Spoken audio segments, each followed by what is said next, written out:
fuunee akkam jirtu daawwattootaaf dhaggeeffattoota isaa afaan Oromoo kun qophii argaa dhageettiiti. Qophiin argaa dhageettii keenya akkuma beekamu egaa oduuf odeeffannoolee torban kana keessa deemaa jiran irratti kan xiyyeeffatudha. Haaluma kanaan guyyaa har'aas egaa qabxiilee gurguddoo ta'an sadii qabannee dhiyaannee jirra.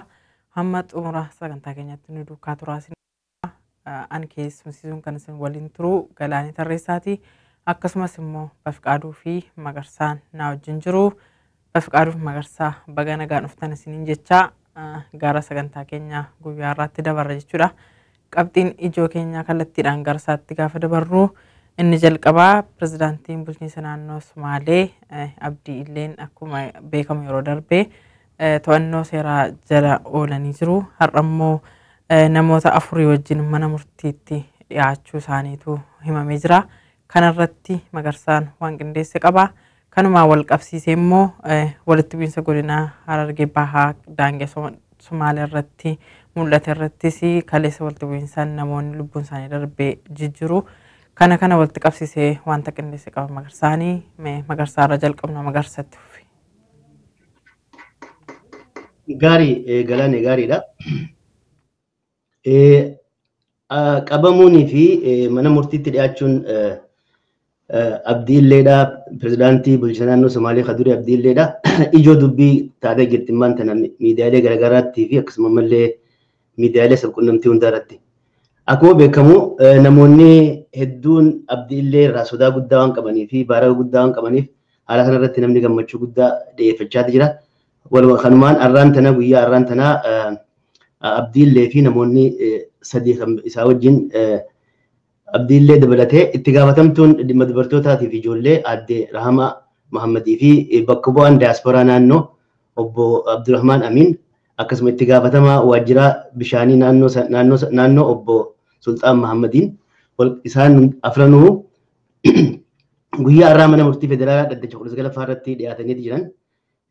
Dhaddacha irratti shakkamtoonni badiidhaan qabaman kun jechuun Abdii Illeen faan rakkoo dhukkubaatii fi rakkoo fayyaa waan qabaniif jecha akka mirgi wabii isaaniif eegamu gaafatanii turan. Haa ta'u ammoo manni dhaddachaa baallama qabeetii jira haala kanarratti murtii kennuudhaaf. Kana biraatiin qorataan poolisii kan haala isaanii ammaan tana qorachaa jiru mirgi wabii isaaniif akka hin kennamne iyyachuudhaan 14 akka isaa kennamu gaafatee jira. Wanni egaa Abdii akka qorataan irratti ammaan tana osoo qorannoo murteessin irratti osoo qorannoo hin xumuriin irratti kenne dargaggoota heegoo ja'aniin gurmeessuudhaan meeshaalee adda addaa hidhachiisuudhaan sablammoota irratti akkasuma illee amantii irratti hirkachuudhaan rakkina naannootti akka fidaa turanii fi haala kanaan wal qabatee namoonni hedduun qe'ee isaanii irraa akka buqqa'anii fi akkasuma ammallee meeshaaleen garaagaraa qabeenyi garaagaraa akka bade lubbuun nama hedduutti illee akka gaagaamte irratti kanaan yakkamuu isaaniitu himama. Haala kanaan wal qabatee namoonni garaagaraa bakka garaagaraatti yaada kennachaa jiran akkasuma ammallee har'aan tana guyyaa har'aa itti hoogganaan miseensa dhaaba bilisa baasaa uummata Ogaadeen biyyoolessa Ogaadeen miidiyaa irratti dhiyaatee qabamuun Abdii Illeetii fi akkasumas malti heeraa dhiyaachuun isaa akka isaan gammachiisee fi rakkoolee Abdii Illeenii fi bulchiinsi isaanii uummata irraan ga'eef akka heeratti dhiyaachuun barbaachisaa ta'e isa duubaa osoo hin ta'in caasaa mootummaa keessattuu caasaa federaalaatiin inni kun waan gargaaramaa tureef liyyuu poolisiin naannoo san jirtu karaa mootummaatiin gargaarsa guddaa waan argachaa turteef jecha warreen isaa wajjin qoodarraa fudhatan isaan kana duubaa osoo hin ta'in warreen isaaniif yaada kennaa turan warreen isaanii wajjin akka mirgi namaa naannoo Ogaadenitti dhiitamu sababa guddaa ta'an jedhamee himamu akka seeraaf dhiyaatanitti iyyachaa jiran. Godinaalee Oromiyaa adda addaa keessatti miidiyaalee irratti guyyaa irraa namoonni heeraaf dhiyaachuu Abdii Illee irraa gammachuu qabaachuu fi keessattuu sababa pirezidaantii Abdii Illeetii fi bulchiinsa isaaniitiin namoonni hedduun keessattuu daangaa Oromiyaa tan fageenyi isii kiiloomeetirii 1,400 taate keessatti yeroo dheeraadhaaf bara hedduudhaaf namoonni hedduun akka ajjeefamanii fi lakkoofsi daataan namoota du'anii sirriitti illee beekamu baatu lubbuun nama hedduu akka ajjeefamte akkasuma ammallee uummanni Oromootii fi uummanni Somaalee naannoo san bara dheeraaf jaarraa meeqa jaarraa dheeraa taasisa waliin turan nagaa waliin turanii fi rakkoolee isaan jidduu dhuftellee nagaan hiikkachuu turan sababa rakkina inni uumeen namni miliyoonaa ol akka baqate miliyoona jechuun biyya gariitti Afrikaarra uummata hedduutti fakkeenyaaf amma biitii Jibuutii lakkoofsi uummata isaanii kan baranaa lakkoofsi isaanii 773 herregama. Uummanni immoo naannoo sanirraa Oromoonni naannoo Somaalee irraa baqatan miliyoonaa ol waggaa ta'an uummata Jibuutii irraa uummata guddaatu naannoo sanirraa baqatee qabeenya bara dheeraadhaaf horatanii qaban dhabanii baqatanii dhiisanii duwwaa badan namni hedduunis akkasumatti jireenya isaanii dhiisanii baqattuu ta'anii hafanii jechuudha. Kanumaa wajjin wal qabatee egaa namoonni godinaalee Oromiyaa garaagaraa keessatti qabamuun abdiilleedha akka gaarii ta'ee fi akka hiraaf dhiyaachuun barbaachisaa ta'e ibsachaati jiran. Jiraattonni godinaalee Oromiyaa duwwaa osoo hin ta'in jiraattonni keessattuu daangaa Oromiyaa irra qubatan Somaalota isaa ta'anii Oromoonni nu hiraaf dhiyaachuu abdiillee irraa gammachuu guddaa qabaachuudhaatu ibsachaa jiran. Bulchiinsa naannoo Somaaliyaa keessattis jijjiirama naannoo sanitti dhufe keessaa manguddoon Somaaleetii fi hayyoonni Somaaliyaa akkasumatti warri mormitoonni dudmiddit jedhanii bulchiinsa abdiillee dura dhaabbachaa turan hiraaf dhiyaachuu isaa gammachuu guddaa qabaachuudhaatu himamaa jira. Walumaa galatti egaa amma haalli jiru kan naannoo abdiillee kan ta'e osoo jiru akkasumatti maasiin namoonni abdiilleen hidhaa bahuu qabaachuun irra jira. Abdiilleen bulchiinsa pirezidaantii naannoo tokkootiitti hidhamuu qabu warri jiruus dabree ni mul'ata jechuudha. Haalli abdiilleen naannoo sanitti uume egaa ammallee wanni sirraa gariin jiraachuu dhabuun ni jira. Guyyaa har'aan tanaa bulchiinsi naannoo Somaaleedhaa kan ammaan tana haareen pirezidaantiin naannoo Haayil Mustafaa Muhammad Umar jijjiirama tokko uumeeti jira. Caasaa isaa haaree didiriifachuudhaaf waan takka jalqabu isaatu mul'ata. Fakkeenyaaf kantiibaa magaalaa Jijjigaa haareen muuduu akkasuma ammallee itti gaafatamaa nageenyaa haareen muudeeti ammaan tana hojiitti babbaasuudhaatu mul'ata. Akkasuma ammallee Mustafaa Muhammad Umar haala naannoo sanii kana sirreessuudhaaf keessattuu rakkoo daangaa irratti jiru kana qaceelchuudhaaf sirreessuudhaaf aktivistoota adda addaa rogeeyyii adda addaa hawaasa lamaaniitii wajjin marii jalqabuun ni himama. Manguddoonnis manguddoota Oromootii fi manguddoota naannoo Somaalee jiraatanis mari'achiisuudhaaf caasaa hayyootaatii fi beektota hawaasa kanaa mari'achiisuudhaaf sagantaan akka lafa kaa'amtetti himamaa jira. Keessattuu rakkoon naannoo daangaalee kuni yoo sirriidhaan akkuma duratti aadaa naannoo sanitti wal dhabiinsi yeroo dheeraadhaaf naannoo sanitti daddarbanii ture. Keessattuu jalqaba gaafa bara Haayile Sillaasee irraa eegalee naannoonni sana irra guddaan uummata tiifatee jiraatu waan ta'eef uummata qonna qofaan jiraatu miti tiifatee jiraatu waan ta'eef lafa dheedaatii fi bishaan irratti rakkoo adda addaan yeroo irratti ni argama. Maaliif yeroo dheedni bika takkaa dhabame godaananii bika takka waan dhaqaniif booddara irratti wal dhabbiin yeroo dheeraadhaaf turtee jirti. Garuu wal dhabbii jirtu aadaadhaan seeraan gad ta'aniiti manguddummaadhaan manguddoon lamaa walitti dhuftee eeggachaa turte. Garuu amma bifa caasaa mootummaa harka seensifachuudhaan hidhannoo gurguddoo fa'aa hidhachiisuudhaan lolli kuni sadarkaa aadaan fixachuu bira dabree gaaga'ama guddaa lubbuu namootaatii fi qabeenya irratti fidaa jira. Haaluma kanaan wal qabatee ammaasiin jaarmee gamalachuutu caasaa bulchiinsa gamalachuu keessa humniti jijjiiraman feene ammallee qulqulloottee waan hin jirreef jecha gamalachuutu gama bulchiinsa Oromiyaa keessaayis humniti jijjiiraman feene akkuma jirtutti gama bulchiinsa Somaaliyaa keessaayis akkuma jirtutti namni jijjiirama kana humniti jijjiirama kana akka jeeqamu barbaaddu rakkina uumuudhaan kalee walitti bu'iinsi naannoo Baabbileetii fi Tulluu Guleedii fi akkasuma ammallee Cinaaqsanitti akka taametti gabaafamee ture himamee ture.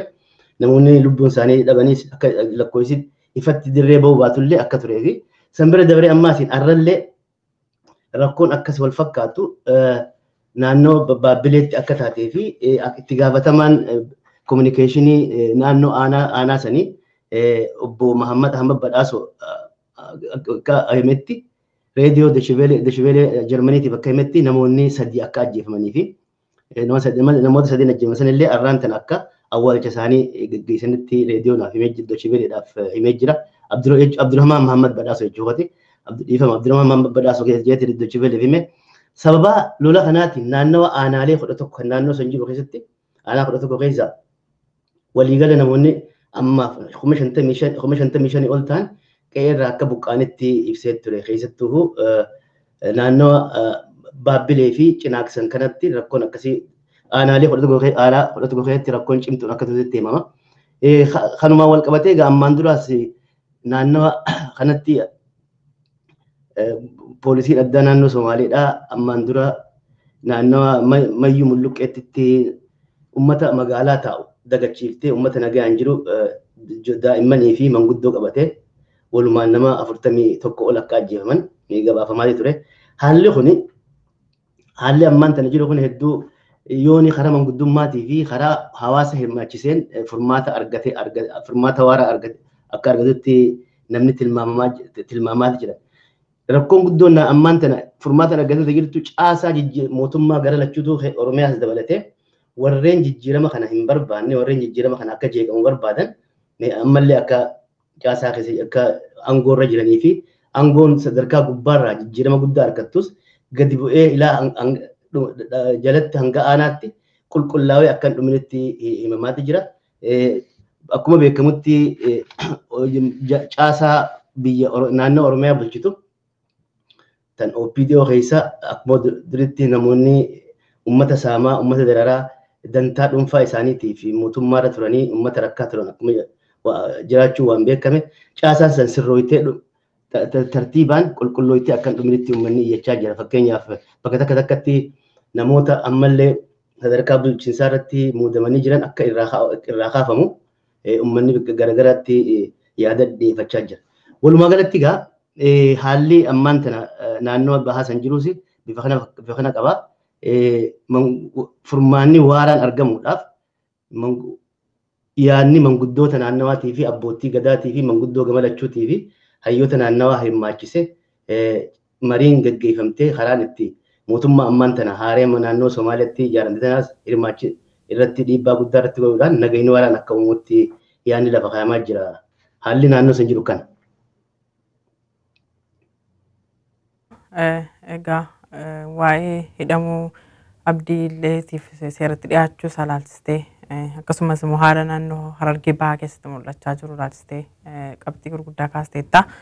Gara kallattiidhaan gara qabxii keenya isa lammaffaatti yeroo adeemnu qabxiin keenya lammaffaan Eertiraan mormitoota maqaa saba Tigraayin socho'anii mootummaa Itoophiyaa wajjin wal taraarsaa jiraachuu isaati kan himamaa jiru. Kanarratti Bafqaaduu waan ilaalee qaba. Egaa akkuma beekamu erga muummichi ministeeraa gara aangootti dhufanii as waamicha isaan paartilee siyaasaa adda addaatiin taasisanii fi paartileen siyaasaa baay'een kan Eertiraa jiranis kan bakka garaagaraa jiraatan baay'een isaanii gara biyyaatti gaggalaa jiru kan galanis jiru jechuudha. Haaluma kanaan immoo Eertiraa mormitoota maqaa saba Tigraayin socho'an kan immoo mootummaa Itoophiyaa wajjin wal taraarsaa akka jirtudha kan dhagahamaa jiru. Akkasumas immoo hojjetoonni hidha laga Abbayyaa fi hojjetoonni to'annaa daandii balallii Itoophiyaa akka hojii dhaabanii jiranidha kan mul'atu. Kanarrattis Bafqaaduun wanta qopheesse qaba. Kana lamaan wal qabsiisee Bafqaaduutti fufuu dandeessa. Galatoomi Galaane akkuma kana dhaggeeffattoonnii fi daawwattoonni sagantaa kanaasi. Isa amma ati naa kennite irratti dubbachuudhaan duratti waan Magarsaanii amma kaase irratti waa dabaluu barbaadeetanii xinnoodhuma irra jedheetan darba jedheetanii innis waa'ee Abdii Ileeti. Abdii Ileen egaa har'a mana hidhaatti dhiyaate mana murtiitti dhiyaateera. Mana murtii federaalaa dhaddacha yakkaa 19ffaa irratti dhiyaate nama 3 wajjiniini. Achirratti wanti jarri gaafate maa inni waa'ee mirgaas miti waa'ee biraatti nu dhukkubaadha. Kanaafuu immoo nyaata nyaachaan jirru jedhanii keessumaa Abdii Ilee alani mana koo keessatti hidhamee gamaa ture sana nyaata gaariidhaan nyaachaa ture. Amma eegana sitti hidhame immoo kunoo shaayiidhaaf buddeenuma duwwaatu naa dhiyaataa nyaata gaarii hin qabu jedhanii wanti isaan dhiyeessan waa'ee nyaataati. Poolisiinis amma ammaatti waan qabnu dhiyeessaa jirra. Fuula duratti immoo itti dabalee waa dhiyeessinaa jedhanii caalaatti wanti isaan gaafatanii waa'ee nyaataatii fi akkaataatti qabamaa jiranudha. Kanaafuu guyyaa 14 fi beellamni irratti fudhatameera. Maaliif wantichi dhimma seera farra shororkeessummaatiin waan wal qabatuudhaa fi waan wabiin kennamuuf hin fakkaatu. Kanaaf amma immoo waan jalqabanu fixuudhaaf guyyaa 14tti fudhatameera. Kana kan jirugaa karaa biraatiin Magarsaa namas kan kaase naannoo Sumaalee keessatti kan namni Abdii Ilee bakka bu'aansanii jijjiirama adda addaa gochaa jiru, namoota kakaasaa jiru. Sana keessaa nama kanaan dura liyyuu poolisii jedhamu hogganu sana hojiirraa kaasanii nama biraa bakka isaa buusaniiru. Kun waan tokko namni kun akkuma Magarsaan jedhe aktivistoota Oromootii fi namoota adda addaatii wajjinis wal quunnamaa jiru. Gargaarsa kana karaa adda addaatiin kennamuu qabaa. Haa ta'u namni sammas du'aa jira, namni dhaabbanne dhuun gidduu kana haaloo wal ba'uun bakka adda addaatti ta'aa jira.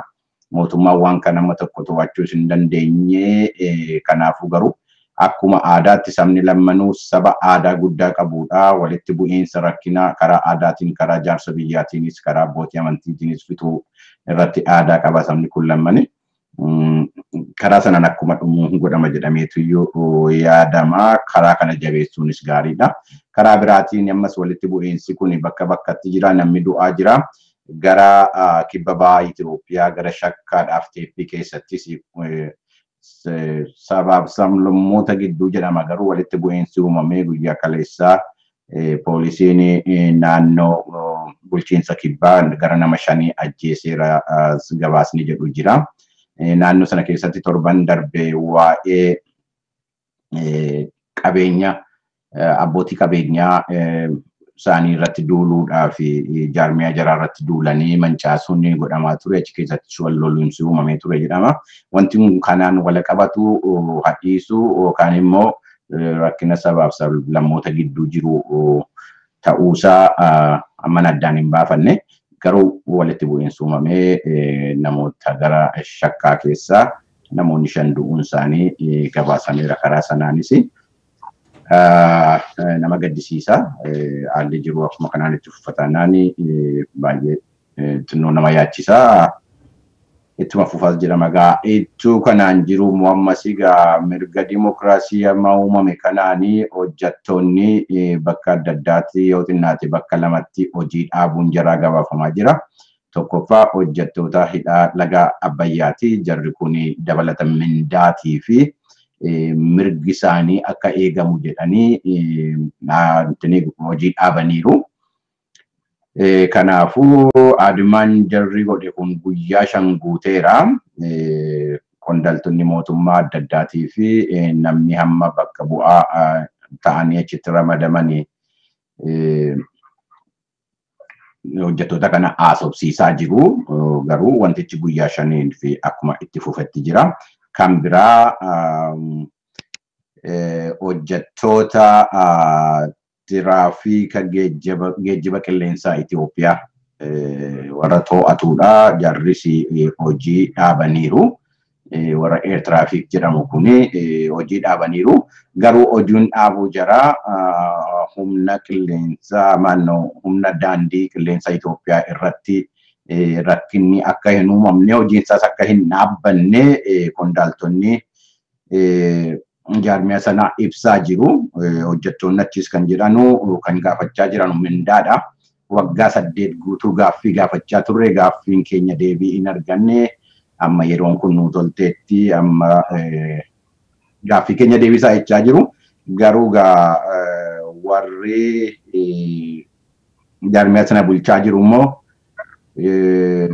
irratti hojjechaa jirra. Hojii keessan hojjechaa gaaffii keessan gaafadhaa jedhanii didanii jennaan amma yoo isin diddanii dhiisaa akkasiin hojii fedhii keessaniin gadhiiftanitti fudhannee hojjettoota biyya alaatii qacarreeffinna jedhanii kanarratti hojjetaa jiru. Amma ammaatti namoota afanii fi warra jara kana barsiisaa turan itti ramadamee boolee irratti karaa akka gaariidhaan wanti itti rakkinni hin uumamin xiyyaaronni bu'uusis ka'aas jiru akkuma duriitti waan jedhamutu jira. Kanaagaa hidhaa laga Abbayyaatiin wal qabatee wanti tokko kan eeggadda gabaasa keenya irratti gabaasnee ibsa gaazexeessaa fi Dr. Abiy kennan irratti hundoofnee kontiraanni kanaan dura meeteekiif kenname dhaabbachuu danda'a waan jedhu gaazexeessonni adda addaa miidiyaan adda addaa gabaasuu dubbannee turre kanarratti mootummaan yookaan immoo karaa meeteekiin ibsi kenname jira mootummaadhaan wajjiniin waliigalteen kanaan dura irra gahamee wanti dhaabbate hin jiru akkuma jirutti itti fufaa jira garuu segmentii tokko iddoo tokkotti elektiroomakaaniikaal kan jedhu irratti meeteektu hojjetaa ture waan nama dandeettii qaban hin qabnee fi isa sabkontiraaktar warra biraatti kennuudhaaf kontiraaktaroota biraa of jalatti isuma jalatti meeteek jalatti jechuudha isee sana duwwaa kennuudha kaampaaniin kana fudhatamu kaampaanii Jarmanii tokko Jarmanoonnis keessa galaniiru warri biyya Faransaay kanaan dura keessa jiru turanii kaampaaniin Faransaay suni kaampaanii biyya Ameerikaa kanatti waan gurguramee fi akkuma sanaan piroojeektii sanas fudhatanii warri Ameerikaas galaniiru waan sana keessatti waan jedhu jira karaa sanaanii. Egaa wantichi waan dheeraa daddarbinee tuttuqnuudhaa fi waanuma bubbucuu dhagurra isin buusaa deemna waan isin hin dhageenye miti akkuma yeroo hundumaarra deddeebi'ee dubbadhutti wanti nu dubbannu walitti qabnee karaa adda addaatii isin yaadachiisuudhumaaf dubbiidhuma walitti hidhuudhaa fi kanaaf irra fiignaa jechuudha. Kan biraa akkuma sila kaasne egaa akkuma beekamu egaa mootummaan Dr. Abiy hundaa'ee mormitoota kanaan dura jiran keessumaayyuu immoo ta'anii mormaa jiran kana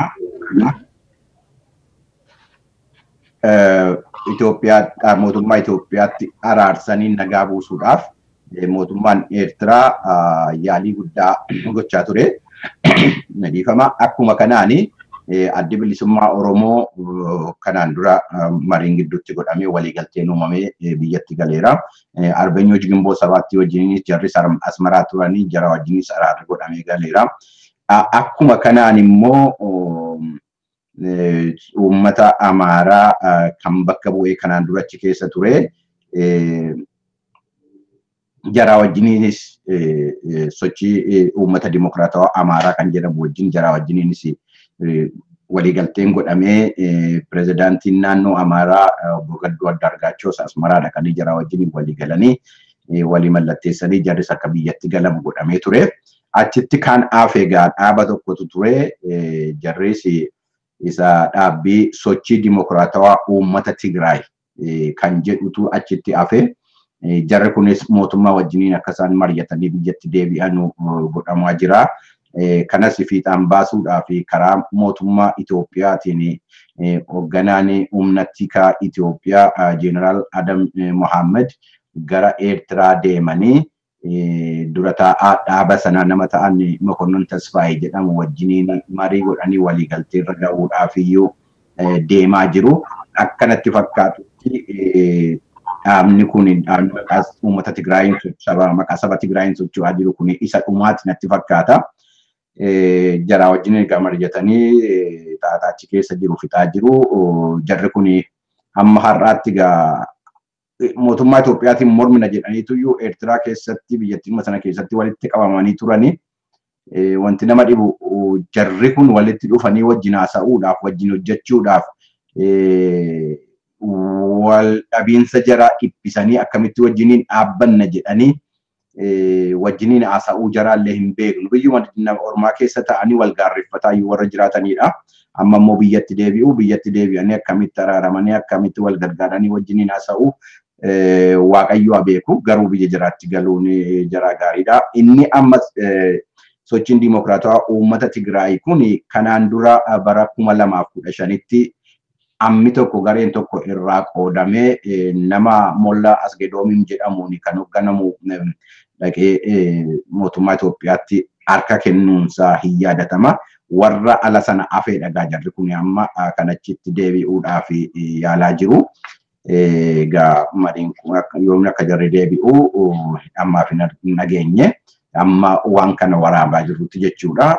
Fuula duratti immoo ala jarri galan immoo isinitti himna ta'a. Garuu ammoo jalqabee maaltu jira? Aktivistoonni yookaan immoo warri dabballoonni TPLF kun sooshaal miidiyaa irratti warri barreessan kun waan kana hin jaallanne komii jaraa ibsaa jiru. Maal jedhu jaroonni kun warra teeroristiidha. Uummata Tigraay miidhuudhaa fi Tigraay irratti waraana banuudhaaf jedhanii warra jiranudha.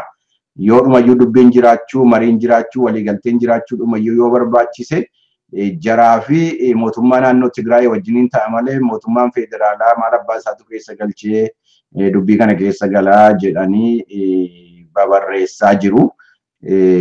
Ilaalta jaratu beekaa mootummaan Tigraay pilaaneetii kamiin irra akka inni jiru hin beeku. Itoophiyaanuma keessa jira. Mootummaa federaalaa Itoophiyaa jalatti dhimma daangaa ce'ee jedhu irratti kamiin irratti iyyuu kan keessa galee dubbachuu danda'u mootummaa federaalaati. Akkuma kanatti egaa warri kanaan dura biyyatti galanii warra amma galaa jiranus waraana harkaa qabna warri jedhani jiru. Amma jarra harkaa qabu hin beeknu. Haa ta'u malee mootummaan piroojeektii tokko ijaaraa jira.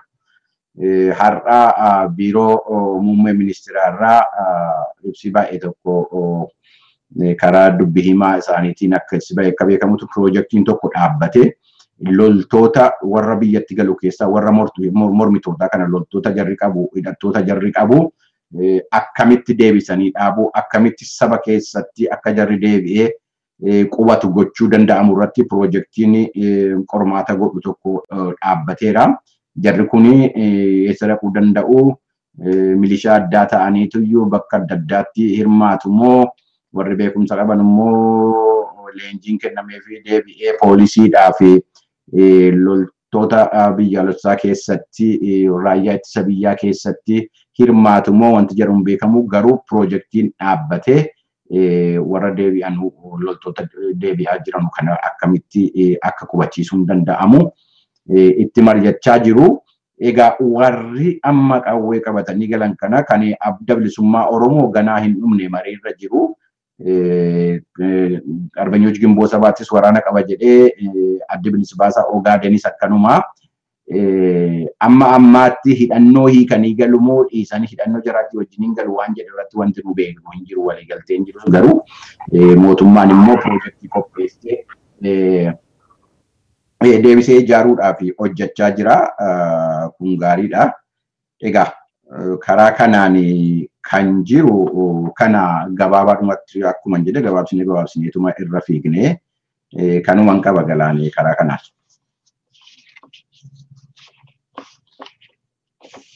Waa'ee dhalattoota saba Tigraay paartii mormitootaa ta'an kana mootummaa Itoophiyaa wajjin walitti raarsuu kanarratti Magarsaan akkatti waatti dabaluu carraan kennaaf.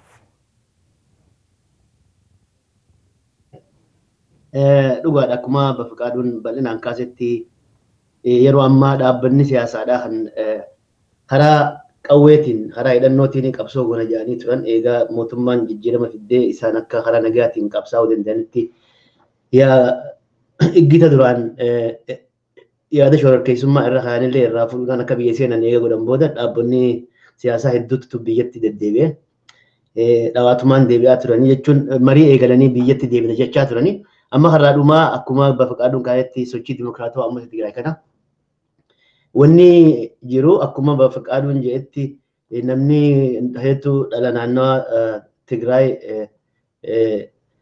miidiyaa gubbatti wanni isaan barreessaa jiran dhaaba kana takka sochii dimokiraatawaa uummata Tigraay kana akka hamaatti hamaadhaan ilaalaa jiranii garuu wanni ifan bahin takka wanni miidiyaa irratti nama wal falmisaa jirtu dhaabni kuni bara dheeraadhaaf hanga naannawa Asmaraa ture kanatti dhaaba waraana hedduu qabu warra gartee bilisa baaftuu naannoo san qubatte adda bilisummaa Oromoo dabalatee akkasuma ammallee Arbanyooch Gimboo Sabaattii dabalatee dhaabota biraa dabalatee namoonni miseensa waraanaa hedduu qabu isaan ijaameetii himama miseensa 13,000 ol sanii olitti miseensa tilmaaman waraanaa qaba. Wanni namni irratti wal falmisiisaa jiru dhaabni kun akka dhaaba Arbanyoo Gimboot Sabaatiitti akka dhaaba adda bilisummaa Oromootti akka dhaaba adda bilisummaa biyya Ogaadenitti caasaa isaanii bal'ifatanii biyya alaa keessatti miseensa jaarratanii deeggarsa garaagaraa uummata isaan deeggaru takka uummata Tigraay illee ta'u uummata isaan deeggaruu fi namoota biraarraa gumaanni isaan karaa horiitiin argachaa turan bara dheeraadhaaf hin turre dhaabni kun eenyutu isaan deeggara eenyutu isaan hadhaadhiyya jechuudhaan gaafii guddootu ka'aa ture. Fakkeenyaaf miseensonni waraanaa 13,000 ol hidhannoo qabu wanna guddaa barbaada, loojistiika guddaa barbaada, nyaata guddaa barbaada, waan adda addaa guddaa barbaada. Maaltu isaan gargaarsa kennaafii jira bara dheeraadhaaf achitti isaan qallabaa jira gaafii jedhutu hedduu ka'aa jira. Sanbila dabalatee maasiin Arbanyoo Gimboot Sabaatti akkasumatti maasiin adda bilisummaa Oromootis biyya keessatti qabsoowwan jechuudhaan adda bilisummaa biyya Ogaadenis hanga danda'anitti hulluuqanii biyya seenuudhaan biyya seenne jechaa turan warri Arbanyoo Gimboot Sabaattis naannoo karaa Walqaayitti kan akkasumallee naannoo Gondar bakka takka takkatti karaa kaaba Gondaritti sossoo garaagaraa goggodhaa jirraa jedhanii dubbachaa turan. Garuu karaa sochii dimokiraataa uummata Tigraay wanni keessan godhamaa jirtu tarii laata dhaabni kun maal godha maali sagantaan isaanii maali waan jiru hedduu namni yaaddoo guddoodhaan irratti marii kennaa jiru. Aragaay bareedaa yeroo waa'ee siyaasaa irratti waggaa biyyoota Noorz Ameerikaatti fi biyya adda addaa keessatti dimokiraataa uummata Tigraay kun akka jiruu fi akka isaan illee qunnamtii waliin qabanitti yeroo garaagaraa akka kaasuun isaanii jiraatti. Ammoo wanni hamatamaa jiru wanni dubbatamaa jiru ifaa miti sochiin dimokiraataa uummata Tigraay kun akka itti ijaaramtee utubamtee fi maaltu isaan gargaaraa jira wanni jiru hedduu gaafii uummata yeroo hedduu kaka'aa jirtu taatee jirti. Hanganumaa irratti barachuu barbaada Galaan.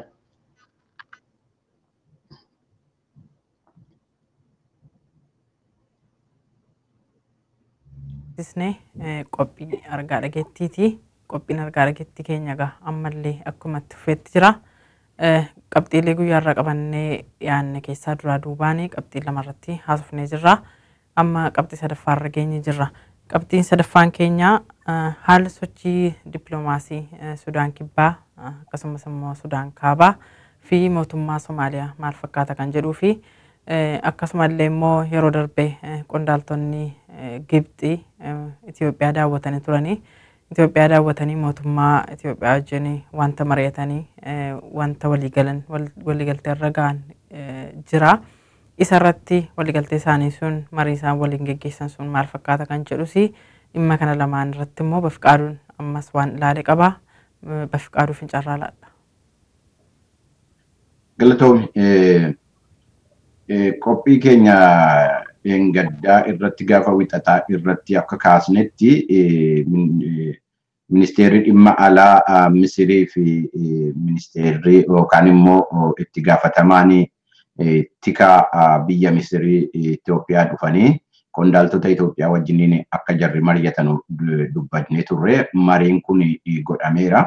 Akkuma gaafa sana kaasne ijoon marii kana kophaatti ba'ee kanarratti dubbatu wanti jedhamee hin jiru.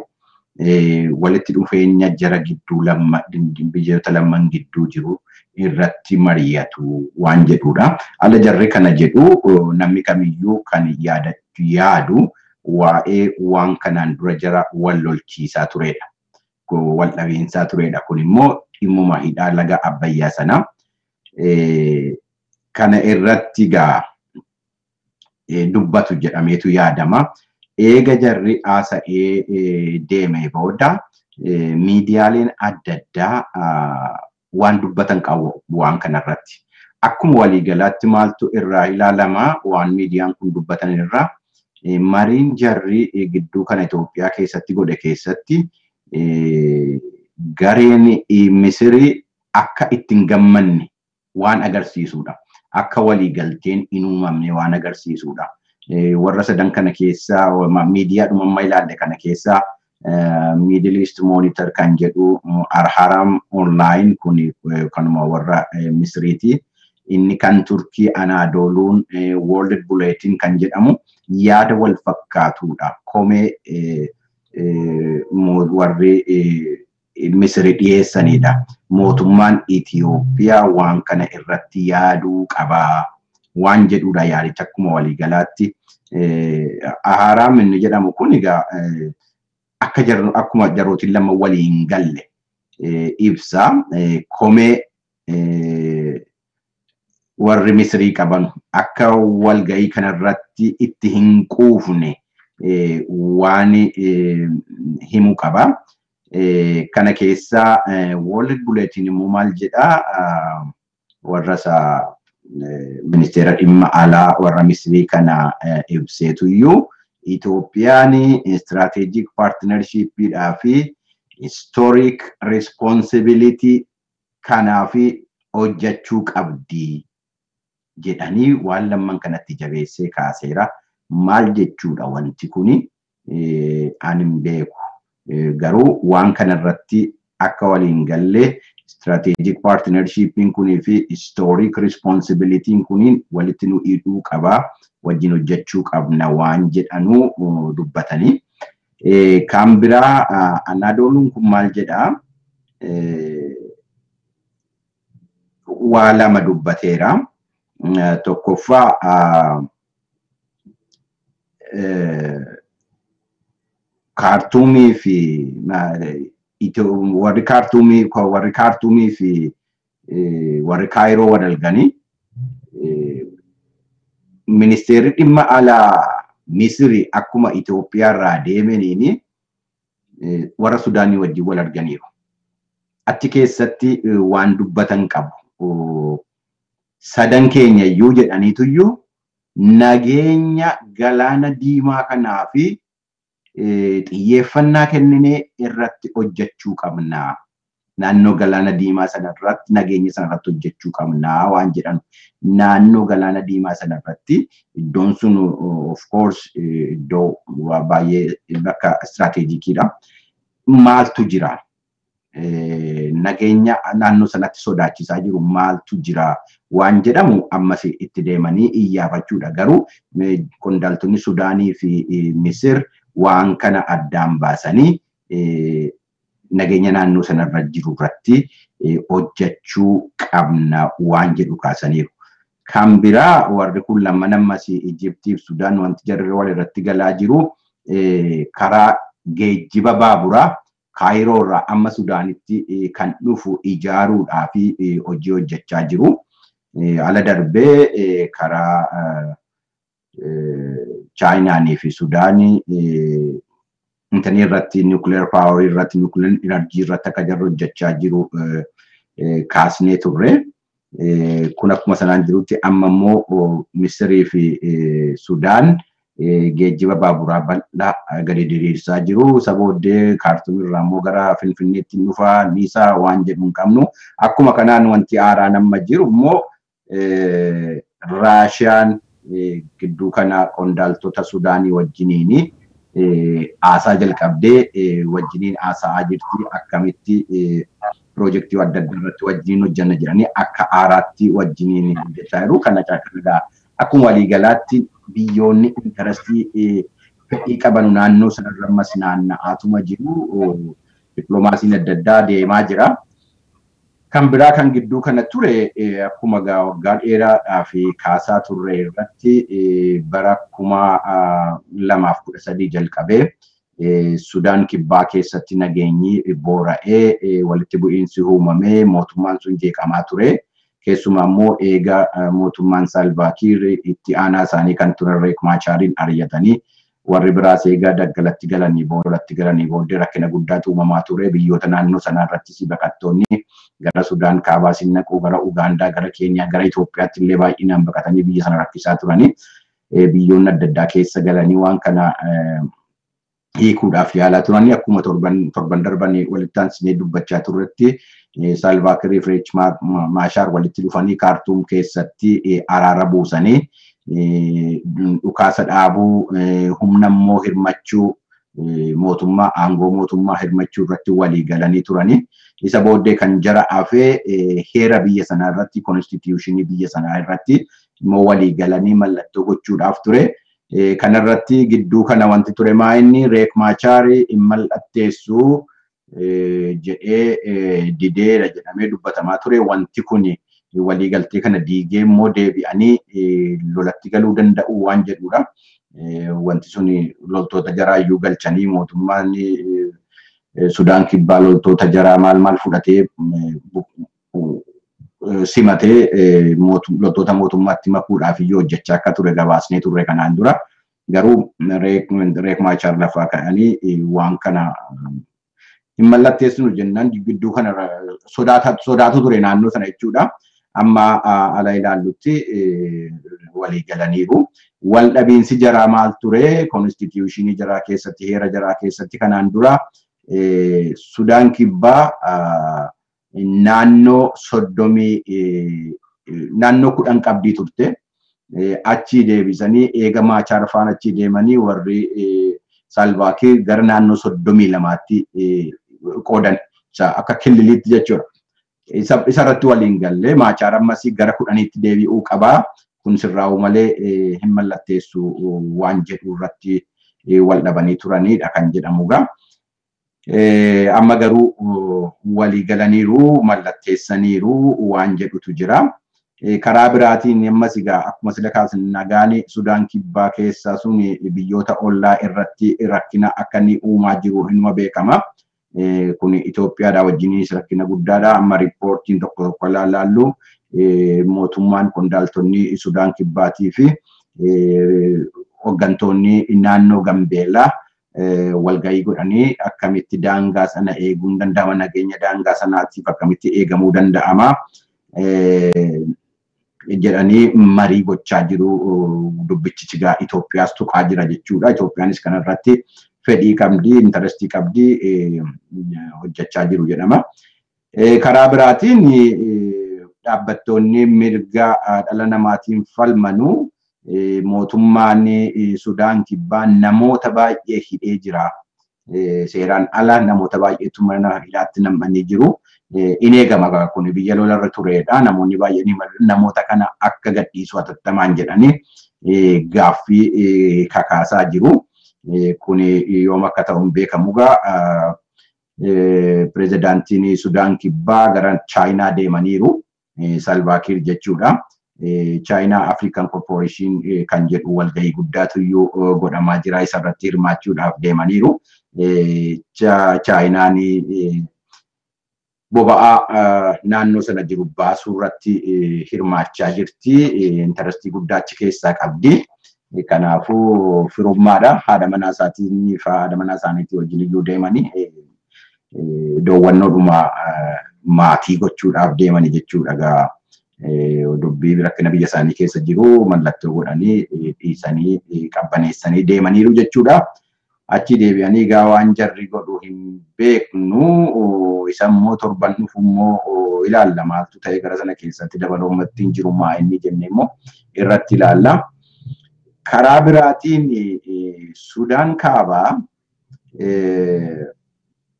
hoogganaa yookaan immoo itti gaafatamaa humna tikaa biyya ishee Somaaliyaatti ergiteetti. Biyya Somaaliyaatti jechuudha. Somaalee kililii biyya Abdiileetti miti. Somaalee sanatti ergiteetti. Wanti jarri ergeef hin beekamu. Akkuma kanaan dura jennee Eertiraaniif Somaaleen, Jibuutiiniif Somaaleen qondaaltonni jaraa walitti dhufanii mari'achaa turani. Humna itti gaafatamaa humna tikaati kan achi deeme gaa. Akkuma beekamu humnootiin tikaa Somaalee kan amma leenjifamaa jiranu yookaan kan hojjetaa jiranu Qaataarii wajjin biyya Qaataar jedhamtu wajjiniin. Kanaan dura United Arab Emirates turanii wal dhabiinsi uumamee United Arab Emirates achi keessaa baatee Qaataartu achitti gale. United Arab Emirates fi Saudi Arabiyaan amma shariikaadha. Waan hunduu iyyuu somba tokkoon hafuura baafatu shariikaadha jarri. Saudi Arabiyaaniif immoo Qaataarii baay'ee lola guddaa keessa jiru. Wal lolaa jiru yeroo dheeraadhaa fi Aljaziraa fa'aa cuftu fa'aa jettee Saudi Arabiyaan rakkina uumaa turte Qaataar irratti ammallee akka diinaatti wal ilaalaa jiru. Egaa maal gochuudhaaf humni tikaa Sudaan kuni hoogganaan humna tikaa Sudaan kuni Sumaalee deemanidha. Akkuma beekamu Saudiin immoo Sudaan hiriyaadha jaalala keessa jiru ammaaf wal waliinsa hin qabanu. Mee dhaqiiti jaarsummaa nuu deemaa haa ta'uu hin beeknu. Garuu humni tikaa Sudaan gara Moqaadishoo deemaniiru. Dheengadda kaasneerraa United Arab Emirates buufata waraanaa Barbaraa keessatti Somaalilaandii keessatti uumachuudhaan godhaa jirti jedhameera. Egaa dhimmi tikaatii fi dhimmi waraanaa horiin kun naannoo sanatti karaa adda addaatiin biyyoota adda addaatiin sosocho'aa jira. Inni ammoo munyuuqaa jira wanta adda addaa achi keessa wanti jiru hin beekamu. Kana karaa biraa gagadhuma irratti wanta hin kaasu Jarmanii fi mootummaa Itoophiyaa gidduu waan gidduu kana uumamedha. Akka oduun ibsutti Chancelloriin German Angela Merkel Abiy Ahmediin bilbilaan haasofsiisanii wanti isin gochaa jirtan gaariidha, jabaadhaa, nullee isin bira dhaabbannaa, atillee kottuuti biyya koo biyya Jarmaniin daawwadhu jedhanii itti haasa'aniiru jedhanii gabaafameera. Akkuma sanaan immoo har'a immoo gaafa ilaallu mootummaan Jarmanii fi mootummaan Itoophiyaa waliigaltee yookaan immoo mootummaan Jarman gargaarsa yuuroo miliyoonii 100 mootummaa Itoophiyaatiif arjoomeera jedhanii arjoomuu kan beekan kennaa haa ta'uu kenna tolaa haa ta'uu liqii ijoolleen keenya kaffalan liqii haa ta'uu hin beeknu kamiifiyyuu taanaan gargaarsa argameera haa dhufuu giddiin qabnu birri yuuroo miliyoonii 100 kanarratti walii galaniiru kuni leenjii adda addaatii fi hojii uumuudhaaf oola wanti kun jedhaniiru. Akkuma dheengadda immoo gabaasnee baankii addunyaa irraas doolaarri biliyoonii 100 akka gargaarsaatti baajetii injektii gochuudhaaf argameera waan jedhu gabaafnee turre. Egaa karaa dippiloomaatiitiin wanti deemaa jiru gaarii fakkaata. Karaa alaatiin wanti jiru gaarii fakkaata. Rakkinni jiru immoo isa biyya keessaati waan biyya keessaa kana hiikuun egaa yeroo guddaa fudhachuu danda'a, gatii guddaa kaffalchiisuu danda'a. Mootummaa sanaan mootummaa duwwaa irratti dhiisuu bichuu miti warri